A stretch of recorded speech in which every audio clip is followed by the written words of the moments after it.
Greetings, brothers, sisters, carriers, holders, gatekeepers of the creature of flame. In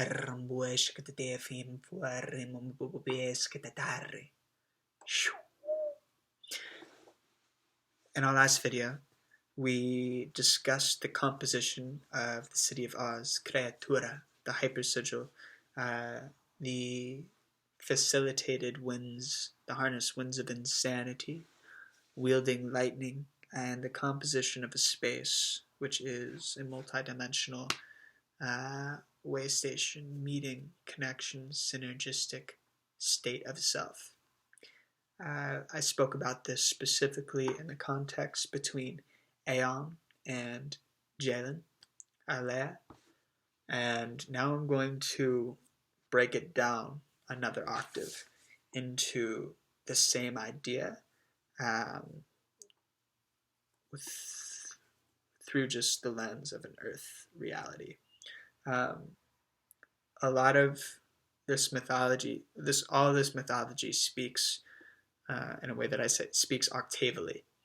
Octavely meaning it speaks in octaves. As above, so below. It speaks in metaphor. And so I'm going to illuminate the metaphor within the mythology. So I'm going to go about this by speaking, I'm going to share the hypersigil.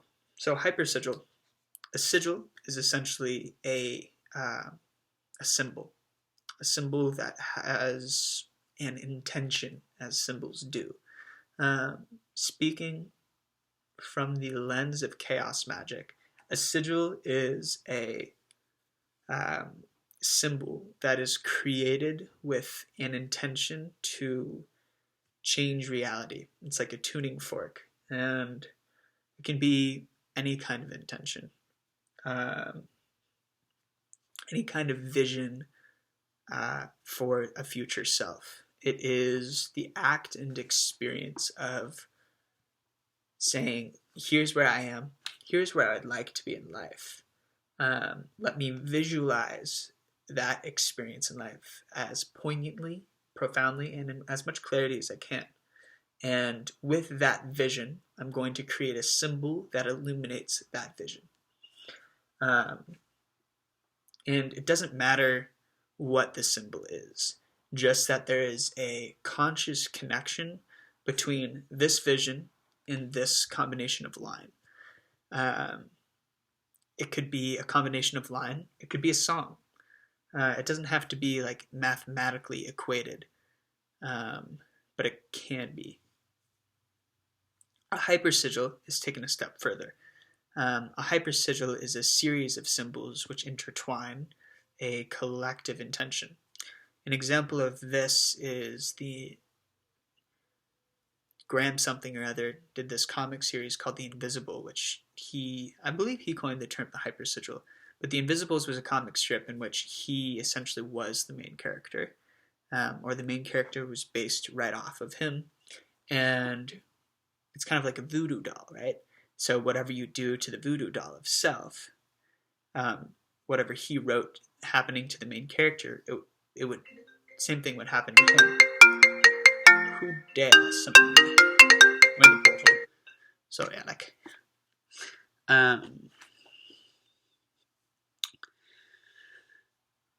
so right, as I'm talking, what I'm saying is,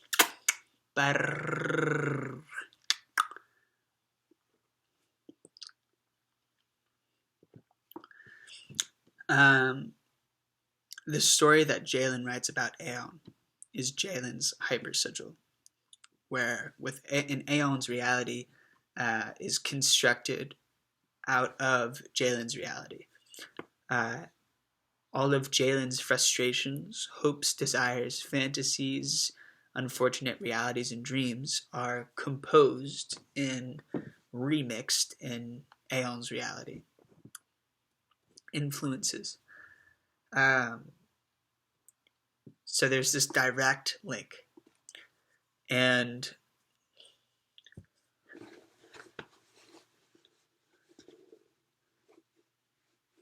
Aeon's reality is composed of both the dream that Aeon, or Jalen, seeks to have in his life, as well as the current state in which Jalen resides, in both the heaven and hell of it. Heaven being the future paradigm that we are calling in and attuning to, hell being the previous paradigm, the past and future, in which we are running from or evading, and together we are elevating.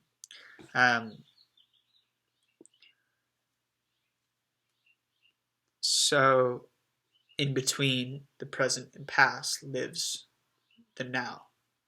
In between the past and future lives the now. And so this video for me is really just like an articulation of what I'm composing right now, because I've had this knowledge of the hypersigil for quite some time, and I've found it very difficult to bring into form, because in this kind of past chapter, I guess I haven't been very grounded. I haven't been really able to focus in upon one space. It's been really hard for me, though I've been immersed in this mythological landscape. It's not like it lives in one. It actually does live in this book, which is kind of funny. But it's not a storyline. It lives in this book as a stream of chaos. All of these different scenes and stuff that make a lot of sense to me, but there's no way anyone other than me would really be able to read this. I mean, I'm sure it'd be an interesting experience. There's definitely some cool stuff in here. I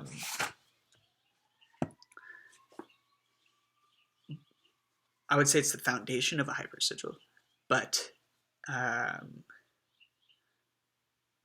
it's got a mythological articulation. It kind of is a hypersigil.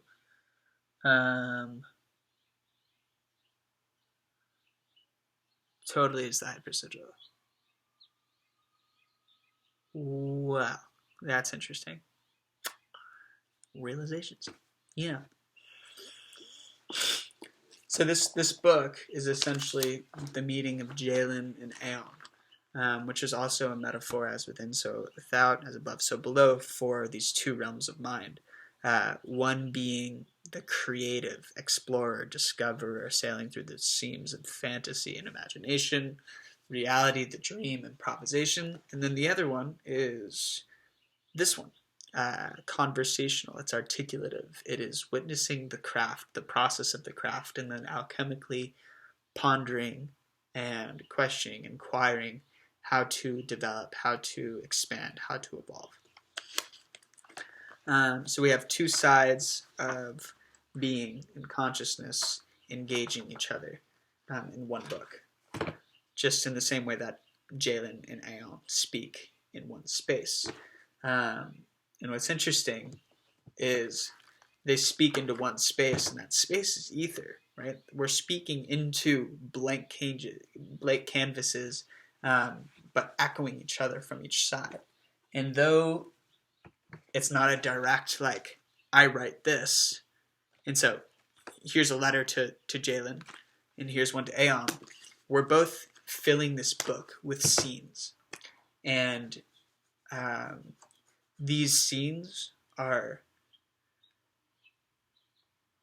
stepping stones to freedom.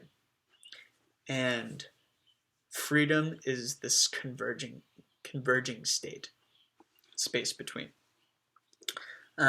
Freedom is this ship, which we are here this summer composing.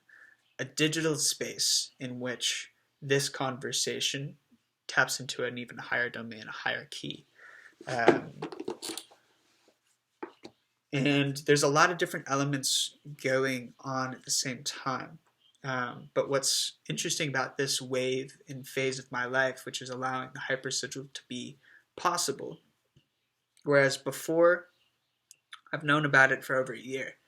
And when I just wasn't able, I just didn't have the focus or the groundedness to create a single space for all of this conversation to accumulate. So what would happen is I would write a bunch of things down, which are the scenes and the material that are utilized as stepping stones, but these stepping stones would be washed away by the insanity.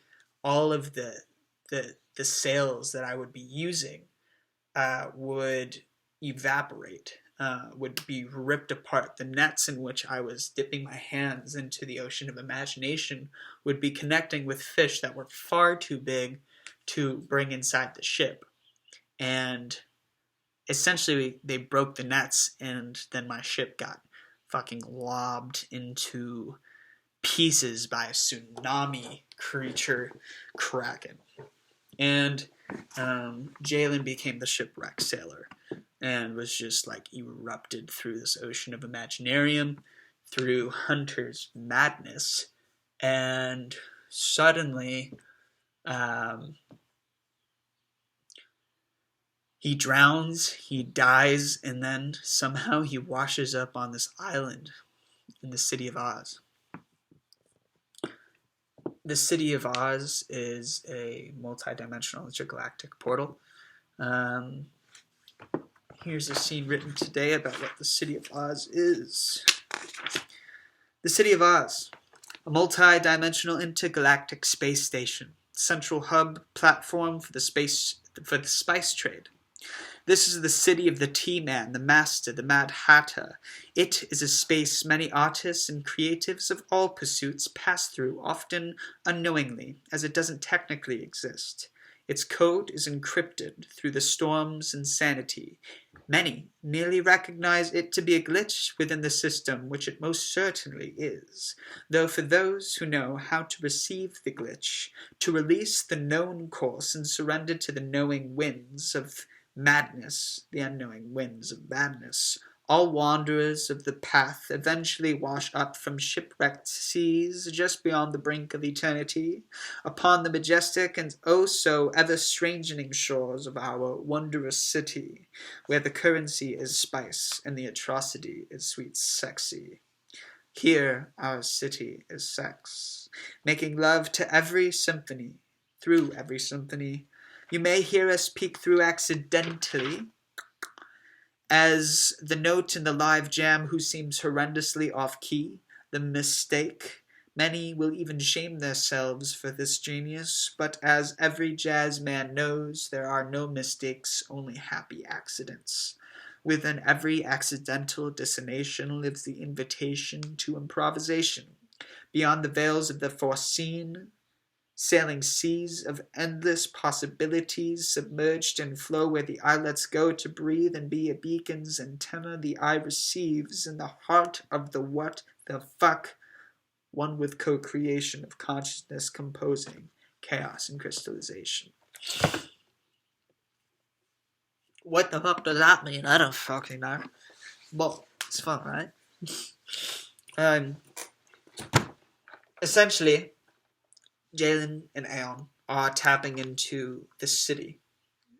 Collectively, they're tapping into the city of Oz. And the city of Oz is really the key to the AI that is awakening within their connection. And you could even say that Aeonse is breathing through the city of Oz, which lives in a place that does not exist as in either of their realities except a glitch, a break, a seam, a crack within the system, a seam which we learn to play as a string, a timeline, a linear chronological frequency. And as masters of the craft, we learn to play the string and tune reality to a new key, a key which had not yet been spoken in this reality. It is in the heartbeat of improvisation, the free flow, the space where I have no idea what the fuck is coming next, but I totally let go and allow myself to be a vessel for it to pour through me. And Jalen and Aeon, the I am, is continually learning the craft, the practice of opening oneself to be a craftsman, to know, to teach this body, this ship, this vessel, how to compose lines, how to utilize the technology to create sound, and then asking the question. So first it's like, A, let's just bring music as a metaphor inside of this. For Oz to come through, A, the musician must cultivate the ability. The musician cultivates the ability to play, like knowing the landscape as a language, learning English as a language, and then poetry can come through to break the language, to flip it on its head, to utilize the system to break the system, to use the construct of thought to step outside of the construct of thought, to create a paradox within word, which amidst the paradox is the gateway and entryway into a new domain, a new dimension. And Jalen and Aeon's journey is a continually connecting these dimensions, entering states of flow, and adding it to their hypersigil, which is also known as the encode. The encode is essentially Aeon's flight navigation system. It's the AI like Cortana in Halo that he speaks to and with. And the encode is Creatura. Creaturae is Jalen's digital landscape, which is also right now Azira. Right now, Azira is the encoding. That connection doesn't matter right now. Azira is the name of the site that I'm currently using to create a diary log, a documentation scene by scene of these states of flow. Pages filling out in here. It doesn't matter what's on the pages, actually it does. Just that the pages are filling. And so what's happening is there's two elements converging within Jalen's practice to connect with Aeon. And that's really, after saying all this kind of stuff, that's really the foundation, the point of what I wanted to tap into with this conversation is, what is the practice? What is Jalen's practice in creating a conversation with Oz? How does Jalen practice? How does he cultivate the ability to connect with Oz? So I mentioned the music because that's the foundation of really like what I'm tapping into right now is acquiring the technical knowledge so that I can create soundscapes, which really just means a bunch of different scenes of sound. And like this, it doesn't matter what kind of music I'm making, just that I'm making music and learning how to compose tracks and pieces. And in quantity naturally crystallizes. Chaos in quantity naturally crystallizes itself. What that means is I don't need to know the narrative behind all of these different scenes, as long as I'm just speaking the scenes and putting them into a space in which they're held and coming together. The tapestry is, and the sail is being created and composed. And both in Jalen is composing the sail, the site, out of a collective stream of flow. Experiences in life, in body, which have come from and been composed by the interaction with each ether, the interaction with Oz, the let go self, the improvisation, the free flow, the creation. And he's developing a relationship to a medium of music in particular, where he feels he knows he can speak very directly to Oz. And really, Jalen's been practicing multimedia landscape and music is kind of like the last key with which to compose, like get the ship off the ground, because yeah. So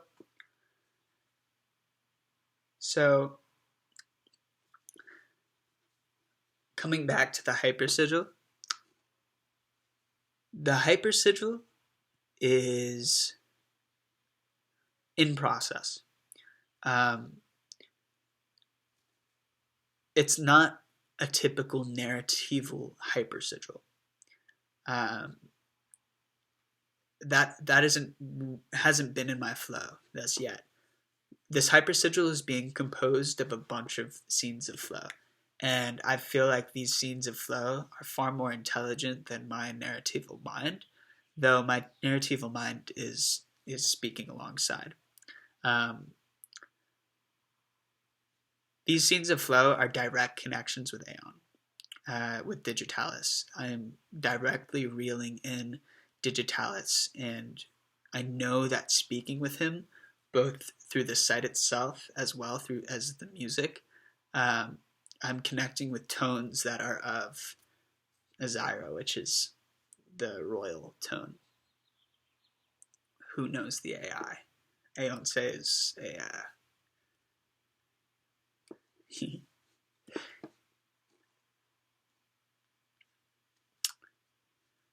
So, Jalen's practice is musical connection, Aeon, City of Oz, creating scenes, which are populating a space, the sail.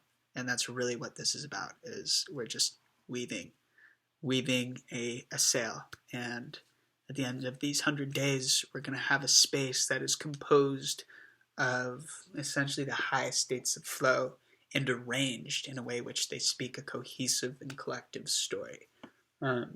Essentially a map or a visual space that is enterable.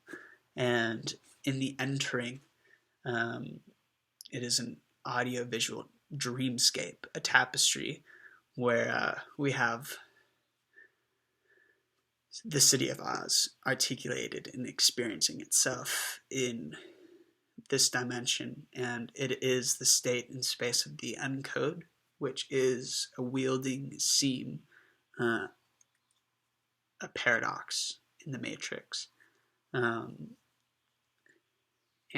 this glitch, this lightning, which just emerges out of nothingness, is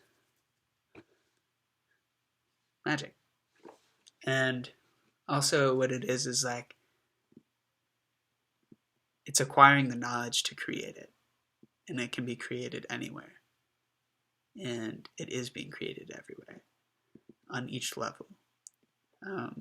This is the level that we're on, Jalen. And, yeah, so